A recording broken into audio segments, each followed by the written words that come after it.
It's not a 6.75 hour job. It's not. I spend more time than 6.75 hours a day doing my job. But that's okay. It's what I signed up to do. We get up in the morning and we get stuff ready. We get to school early to make copies. We get to school early to laminate and to cut and to meet with parents and to conference with parents and to write notes for kids and to tutor kids and help with their science fair projects and lesson plan and grade papers. And we do all of this on our own time because during the school day, we have students in class and we're supposed to be teaching. I get up at 5 a.m. until like 5 or 6 at night. All the janitors know me.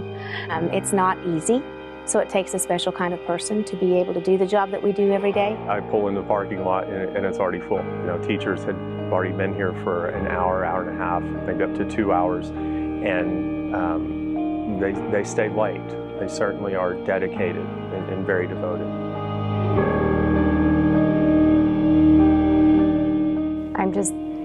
I'm dumbstruck, really, honestly, as to why people treat us like a lesser profession. I don't think they understand fully what we do every day, that it's not a 9-to-5 job, that when we go home, we work all evening and the weekend is spent to, you know, grading and prepping for the next week. Yeah, everybody loves to yell from their megaphone that teachers deserve more, but nothing's getting done. And so people are also all too ready to wash their hands of it and say, there's nothing I can do.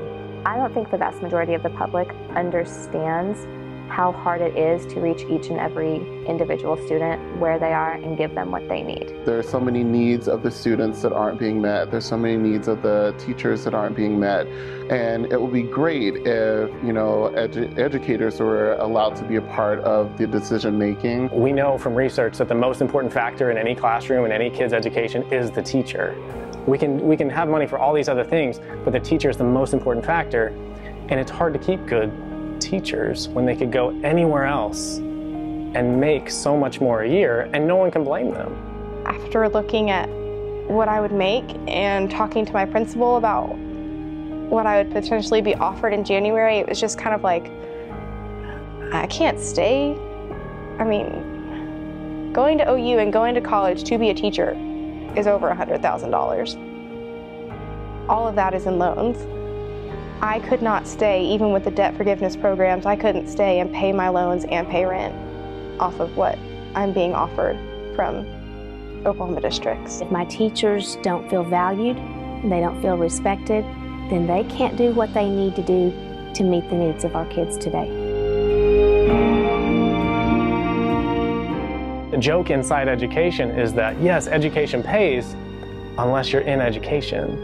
The system is very broken, and I don't think there's a great solution because it's not a system that just became broken overnight. It's something that's been broken. So as far as teacher pay, I'm in it till the end. I'm too close. I love what I do. I'm not eating ramen noodles 3 meals a day. So for me, I will finish, but I also look out into my classroom and I see kids, and even my own daughter would be a great teacher. They'd be amazing. And when I talk to them about it, they just look at me and they're like, I would never do what you do for what you get paid. So that is where the problem is. I work a second job and things are still tight. I have a son in college and one in high school, and kids at any age are expensive. So yeah, it's a struggle. In most professions, at least what I'm familiar with, is that you have the opportunity for advancement and significant pay raises over time when you've made that your career and your passion, but not so in teaching.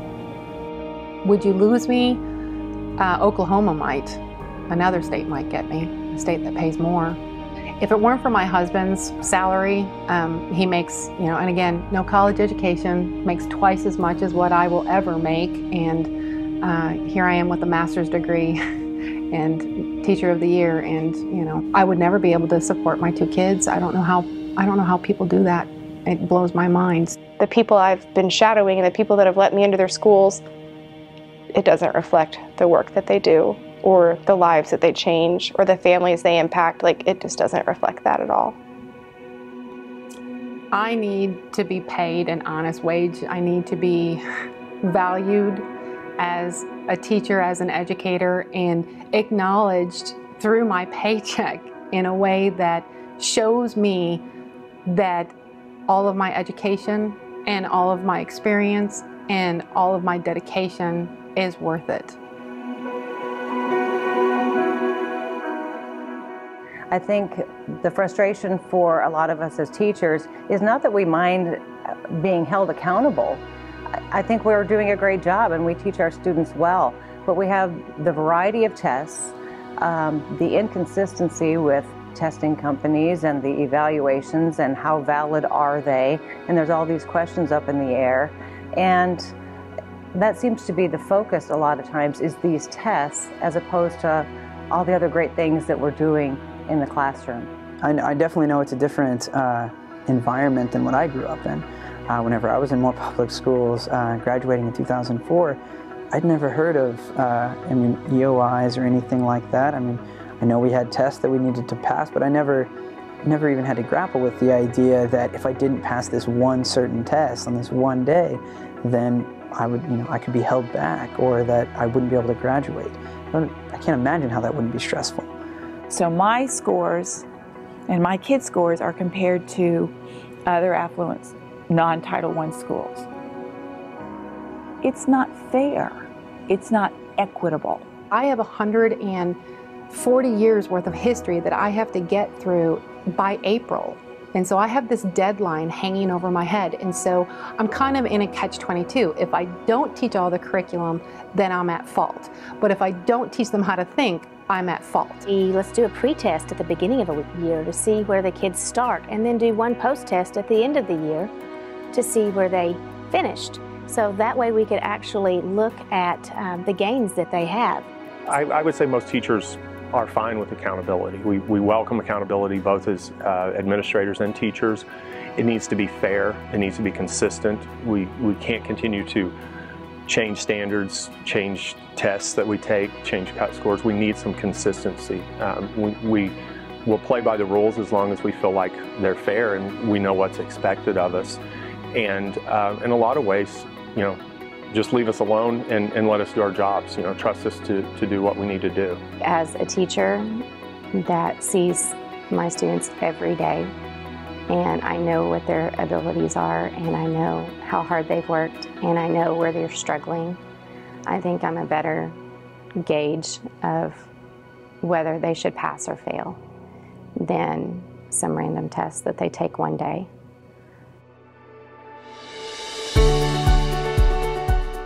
Because I love my kids, and so many times I refer to my kids and people think I'm talking to my own children, and I love them dearly. I love my kids. I just wanted to be a teacher because someone changed my life and I know I can do it to someone else. Some of my kiddos don't have anybody. They really don't. Being that smiling face that they see every day, it means something. It means something. I love hearing a kid say, I like math, or math is fun, because I like math and math is fun to me. Whenever I look at my students, I always think about myself, and I always want to give them the kind of teacher that I always wanted. Yeah, I'll be here. I'll be here. I tell my students, come see me. I'll be hobbling down the hall someday, but yeah, I plan to stay right here. I love it here. I do worry about in the future, especially living in Oklahoma. When I found out I was coming to Oklahoma, I was not happy. It's one of the lowest paying states for teachers. When I retire, even after 20 years, I'll be making $10,000 to $15,000 less than if I retired in Rhode Island. So that is the thought in the back of my mind that I can't stay here forever, even though I love it. They'll have to carry me out in a pine box. And I'll probably be saying, I have one more thing before they put me under.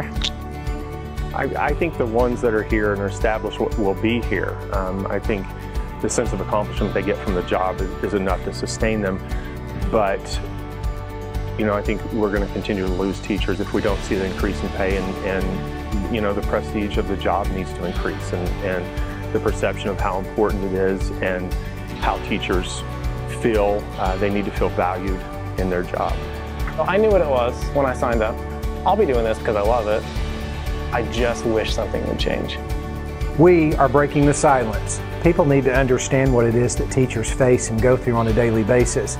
We continue to pile more and more on them to a point where they're not able to do what it is that they're charged with doing. This is our call to action. It's time that we join forces to provide solutions for every single child. We owe it to our teachers and our students to come up with long-term funding solutions, whether it be the 1-cent sales tax, a gas tax, or some form of long-term funding solutions for public education. We need assessments that enhance learning and don't interfere.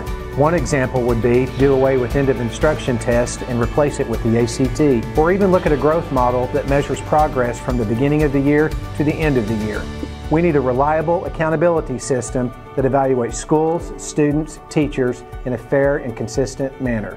And lastly, let's give teachers back the freedom and trust that they deserve so that they can help students learn. I can't change the world with my 150 students, but maybe I can. It's worth a shot.